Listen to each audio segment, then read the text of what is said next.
தேவ ஆசிர்வாதம், பாதுகாப்பு, தேவன்ட்ட நல்ல பேர் வாங்க ஆசையா? ஈஸியான வழி சொல்லித்தரேன். தேவனுடைய திட்டம் யார் மேலே இருக்குதோ அவங்களோட ஜாயின் பண்ணி அவங்களுக்கு ஆறுதல் சொல்லி ப்ரேயர் பண்ணி முடிஞ்ச ஹெல்ப் பண்ணுங்க. சவுல் துரத்தை தனியாகவே ஓடிட்டு இருந்த தாவிதோட 600 பேர் சேர்ந்துக்கிறாங்க. இவங்களுக்கு சாப்பாடு தங்குற வசதின்னு தாவிதால் எல்லா நேரமும் கொடுக்க முடியலைனாலும் கிடைச்சதை அட்ஜஸ்ட் பண்ணிட்டு கூடவே இருக்கிறாங்க. தாவித ராஜாவான பிறகு அவர் பக்கத்தில் போய் பேசவே கியூவில் ஆட்கள் நின்றுக்கலாம்.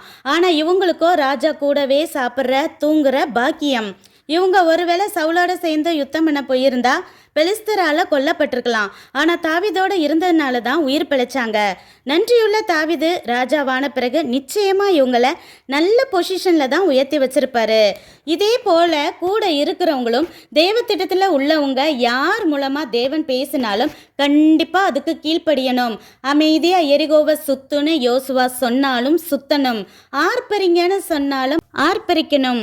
இவங்க சொல்லி கேட்கணுமான்னு நினச்சாலோ இது தெரிஞ்சா வெளியே ஏன் இமேஜ் என்ன ஆகும்னு பயப்படுறவங்களாம் தேவத்திட்டம் செய்யவே முடியாது. மேரேஜுக்கு முன்னாடியே ஏன் உன் வயிறு பெருசாக இருக்குன்னு மரியாதை யாராவது கேட்டிருந்தாலும் அமைதியாக சிரிச்சிட்டே கடந்து போனதுனால தான் தேவத்திட்டம் செய்ய முடிஞ்சது. அதே போல் சிக்லாக் விஷயத்தில் தாவீதுக்கு விரோதமாக 600 பேர் எழும்பினது போல் நீங்கள் ஒரு நாள் விரோதமாக எழும்பாதீங்க. ஒருவேளை தேவத்திட்டத்தில் உள்ளவங்க உங்கள் ஹெல்ப் பண்ண நினைக்கிறாங்களோ இல்லையோ, தேவன் நிச்சயமாக உயர்த்தி ஆசீர்வதிப்பான்னு நம்புங்க.